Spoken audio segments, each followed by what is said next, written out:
सोना जो कभी शादी ब्याह या त्योहारों पर खरीदा जाता था, लेकिन अब वही सोना समझदारी भरा निवेश बन चुका है। इस साल गोल्ड ने रिकॉर्ड तोड़ प्रदर्शन किया है और त्योहारी सीजन में आए दिन ऑल टाइम हाई के आंकड़े को छुआ और निवेशकों को जबरदस्त रिटर्न दिया। ग्लोबल मार्केट और शेयर बाजार में अनिश्चितता के चलते सोना एक बार फिर सेफ इन्वेस्टमेंट बनकर उभरा और लोगों की पहली पसंद बन गया।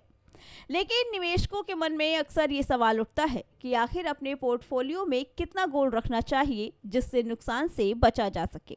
हाल ही में सोने के दामों में गिरावट के बाद बहुत से लोग गोल्ड में निवेश करने से पहले सोच रहे हैं। भारत में सोना सिर्फ निवेश नहीं बल्कि भावनाओं से जुड़ा होता है और मुश्किल वक्त में एक भरोसेमंद सहारा माना जाता है। लेकिन अब ज़्यादातर लोग असली सोना खरीदने और संभालने की झंझट से बचने के लिए गोल्ड ईटीएफ और गोल्ड म्यूचुअल फंड जैसे डिजिटल विकल्पों की ओर रुख कर रहे हैं। गोल्ड ईटीएफ सीधे तौर पर सोने की कीमत को ट्रैक करता है। हर यूनिट 1 ग्राम 99.5% शुद्ध सोने के बराबर होता है। इसे शेयर बाजार में खरीदा बेचा जा सकता है, इसलिए इसमें निवेश करने के लिए डीमैट अकाउंट की ज़रूरत होती है। ईटीएफ का दाम दिन भर शेयरों की तरह बदलता रहता है। अगर सोने का भाव 5% बढ़ता है तो ईटीएफ की कीमत भी लगभग उतनी ही बढ़ती है।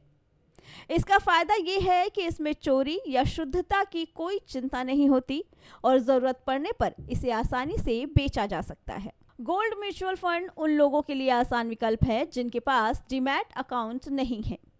ये फंड सीधे सोने या गोल्ड ईटीएफ में निवेश करते हैं। इसमें आप एसआईपी के जरिए थोड़ी थोड़ी रकम से शुरुआत कर सकते हैं। नए निवेशकों के लिए गोल्ड म्यूचुअल फंड सुविधाजनक है, जबकि ईटीएफ ज़्यादा क्वालिटी और रियल टाइम ट्रेंडिंग की सुविधा देते हैं। गोल्ड ईटीएफ में एक्सपेंसेस रेशियो होता है जो फंड मैनेजमेंट और प्रशासनिक खर्चों को कवर करता है। इसके अलावा ब्रोकरेज और डीमैट चार्ज भी देना पड़ सकता है।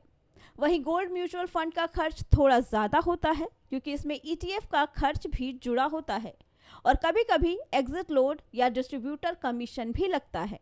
पिछले 10 सालों में गोल्ड ईटीएफ और गोल्ड म्यूचुअल फंड दोनों ने लगभग 13-14% वार्षिक रिटर्न दिया है।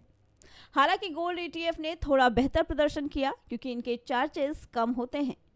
दोनों ही निवेशों में टैक्स नियम समान होते हैं, जैसे कि 3 साल से पहले बेचने पर short term capital gain tax, तो वही 3 साल बाद बेचने पर long term capital gain tax होता है। अगर आप नए निवेशक हैं और डीमैट अकाउंट नहीं है तो गोल्ड म्यूचुअल फंड आसान विकल्प है, लेकिन अगर आप कम खर्चे में बेहतर रिटर्न चाहते हैं तो गोल्ड ईटीएफ आपके लिए ज़्यादा फायदेमंद साबित हो सकता है।